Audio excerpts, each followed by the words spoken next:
Alright, this is where it says we're going to try an egg experiment. This is flour. That's cornmeal. That's chicken fat and some gizzards and some livers and stuff. And this is my kit out of my inch bag, bug out bag, whatever. That's just water. My wife brought me the bottle home. Dirty. I like it. And we're going to use my little Volgelzang wood burning stove and that cast iron skillet, and we're gonna make some food. I'm hungry. Stopped what I was doing. I'm gonna make me something to eat, and then, well, I'm gonna show you how I do it. I got the skillet on there cooking. I don't have my gloves on. Anyway, the little those come out, and then you put the skillet in there. That skillet's hot. I need to get some stuff going. Anyway, more to come. Now then, for those of you who wonder, I put some water in the skillet. It doesn't have to boil. It needs to be hot. Now, if you get this up out of the bar ditch or the creek or something, go ahead and boil it first. Just makes sense. And I've got half one of these little cups of cornmeal in there. Now I've got half a cup, well, about a third of a cup of flour. No salt or anything. Didn't bring it out here, so we're just going to have to tough it out. Not, I'll go get some salt. And I'm going to put just a little bit of salt in there. But I'm going to pour me up about half a cup of that hot water and put in that cornmeal. Hot water. It's not focused at all. Yeah, there's the hot water. Here's my very sanitary camping utensil.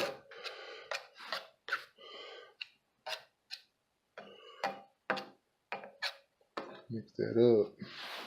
Get that out of there. I don't know what that is, but a little too dark for my taste.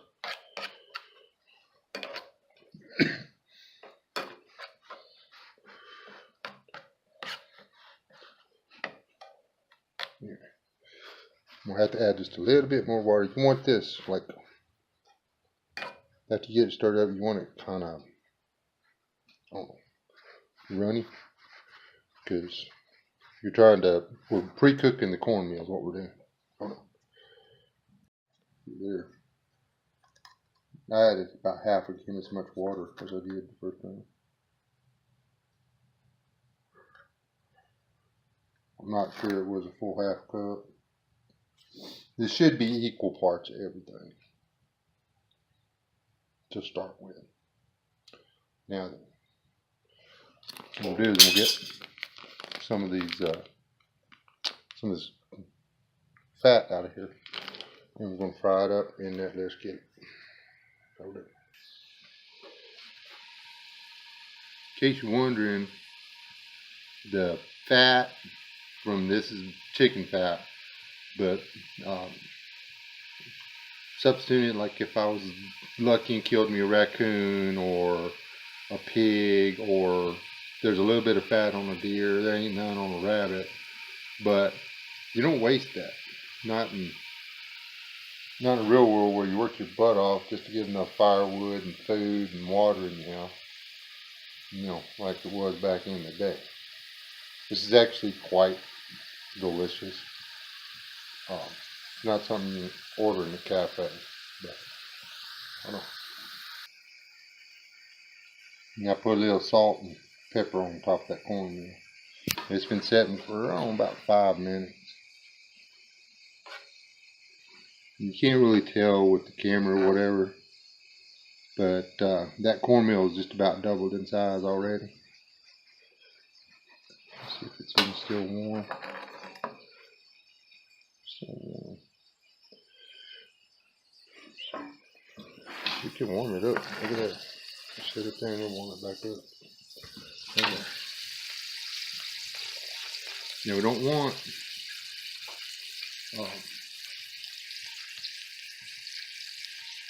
to use all that for the for the fritters. So we're gonna have to save some of that because we're gonna fry up them livers too. So, all right, I added the flour and mixed it up. You can see it's kind of tasty. Let's do this up, make a mess. You got a hot grease. And take you a dollop. Put it in there.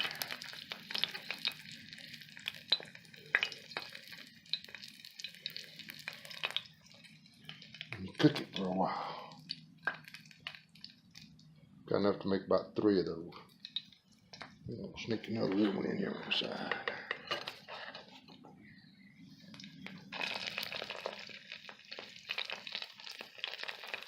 When you're real worried about the shape when you're going for no Martha Stewart catalog or nothing here.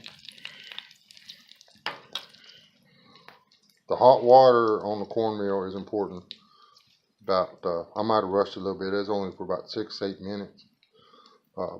You know, get the water real hot, put it in there, and let it set for 10 minutes, and then put the flour, salt, pepper, mix it up. Have your grease ready. And then put it in there. Now that's gonna cook. It probably have to cook about 4 minutes each side. And then flip it, cook the other side, and then we'll have to. I'm gonna wind up with 4 pieces rather than 3. But ordinarily I'd be doing this in a bigger skillet. That's just a little. I got an 8-inch, 6 or 8-inch skillet. It's my plate skillet. What are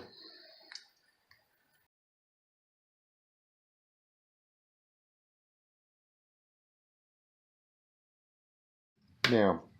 This is the second set, but if y'all ain't never cooked on a wood burning stove of any kind, practice. First couple times I tried to do this out here, I burned a couple of sets of pancakes, dadgummit, and I have took forever to cook a steak because I didn't know what I was doing. There's a lot more. This ain't, you don't reach over there and turn over the knob and say, I believe I need medium high. This is all done with airflow out, airflow in, amount of wood. You know, do I need to put some kindling in there? What do I got to do to get the right temperature? When your great grandma made you a cake or a pie or something, she deserved a big hug. That's just the way it is. That's why there wasn't a whole lot of pie on the prairie. It took a lot of work. But I don't know if y'all can hear that. Just sitting there. This is part of being prepared, folks. If y'all want to go off grid or whatever, is get this stuff now and live like it's what you have. My wife's come out here and cooked on this. My wife started learning to cook on an open flame outside when my children were, well, elementary and junior high. Because one day she said, what happens if we don't have the stove and stuff? I said, well, baby, we got to cook outside. So she started cooking outside. I'd come home for lunch and she'd have my pork chops and biscuits and whatever she was cooking me for lunch. She'd have it in a little fire pit she built right off the back porch so she could cook my lunch.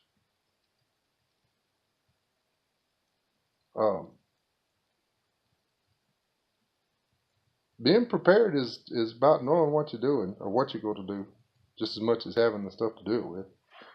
If I didn't know how to build a fire in this stove, I'd just soon go outside and eat bushes.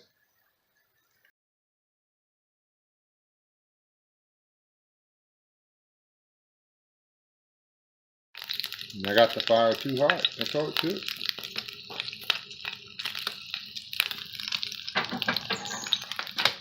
Gotta let it cool off some.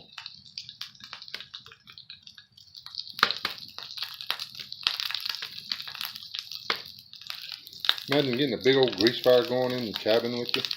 There ain't no fire department to call. I'd suck. Oh, it's a popping. That's the heart, liver, chopped up gizzard,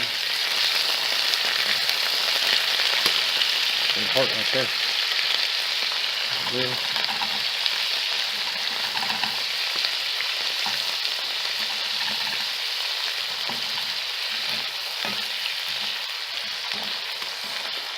Yes, I left the little chitlins in there from the fat.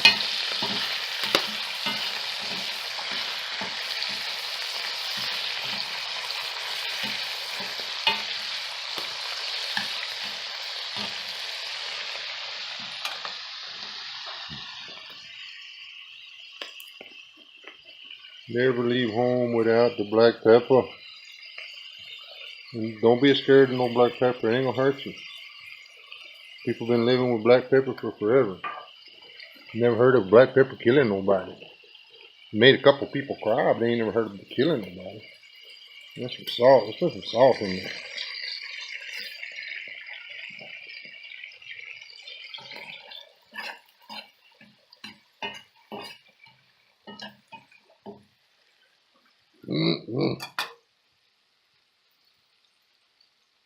Now we just gotta simmer it in that hot grease for a while. You're hungry. Y'all still here cooking?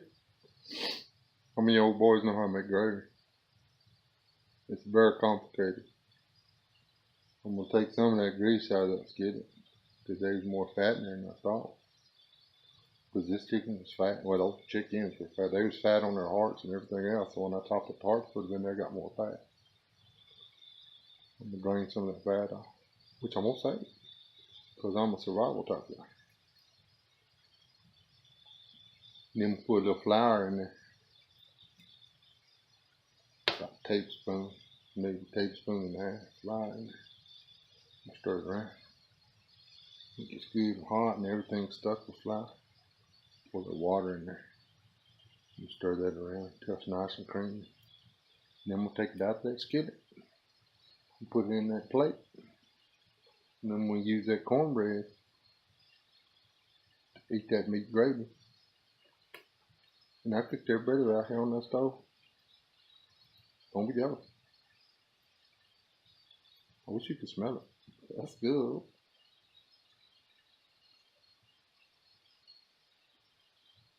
I'll show you my food when I'm ready to eat it. I might even let y'all watch me eat it. I'm like that. I'm not.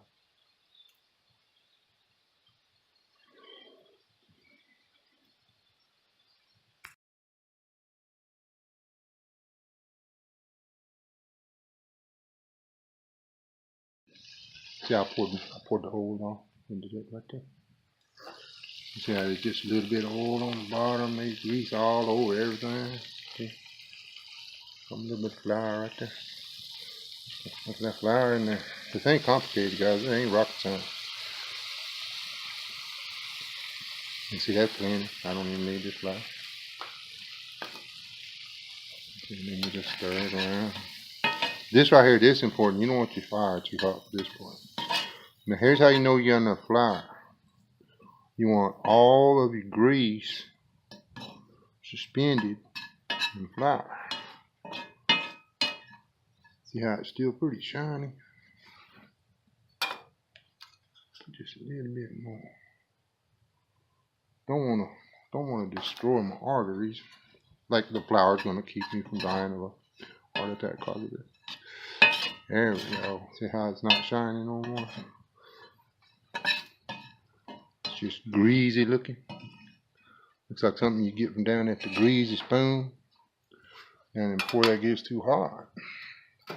Oh! Hercules this lid off this water bottle over here. And then you just pour. Start small. Just cover the bottom of the skillet.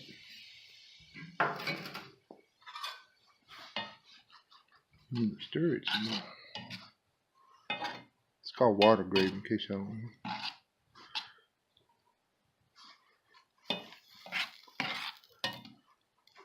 Oh, that's gonna be good. And keep stirring it around. And see them giblets, they'll rub together and they'll knock that flour off. That flour swell up. Whoop. See, you gotta pay attention. See, it's getting too chunky. And don't add too much. Whoop. Just a little bit. Anyway, I'm gonna let y'all go because I ain't about to burn my gravy for y'all. Oh. See, right about now, y'all should be asking for the recipe, which I just gave y'all. There you go.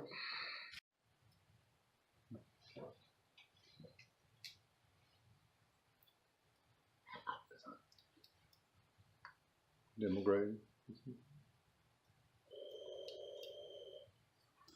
Top. In the corn food. Well, not in the fridge.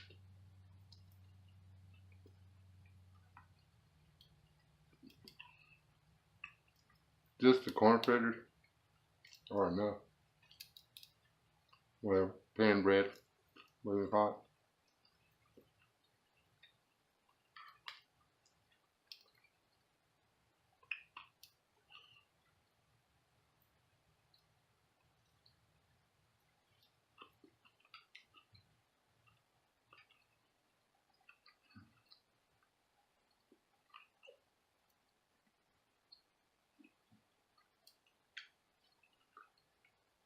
My taste buds having a party up in here.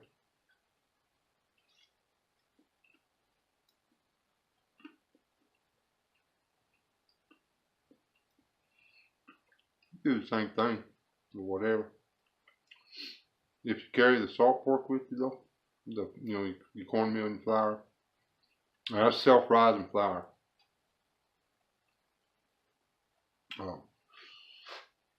The water's got to be a lot hotter, and it needs to set a lot longer if you use the non-self-rising flour, because these be like a bread. They're a little chewy right now, but they taste good. But like if you use a salt pork for your fat, whatever, don't add salt to your dough and don't add salt to your liver or whatever you're putting in to make your gravy. Trust me, there's plenty in the salt pork. The salt pork and bacon too, totally different things. That's so good.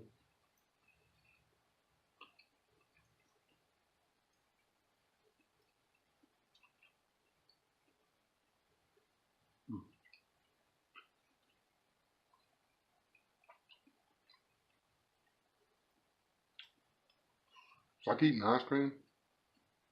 You like what it tastes, so you don't want to swallow it, but it's all melted, and you want the next bite. I mean, this is chewy, so you can enjoy it longer.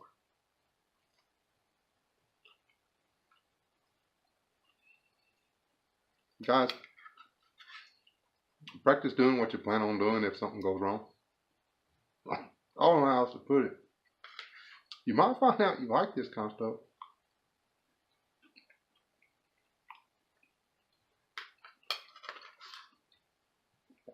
Better yet, you may find out your wife likes this kind of stuff.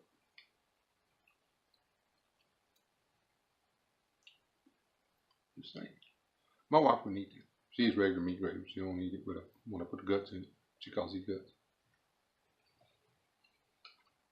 She don't know the difference between guts and organs. But anyway, do the same thing with flour. That's my favorite.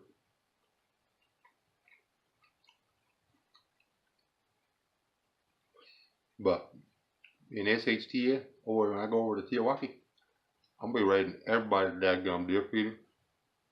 Sell all that corn, every bit of it. Before I ever break into anything I got stashed, I'm gonna be out. Oh, still blind. Let's go get that. Go on. Y'all be good. Stay alive. Don't die. Learn to cook something. I'll cook something the hard way.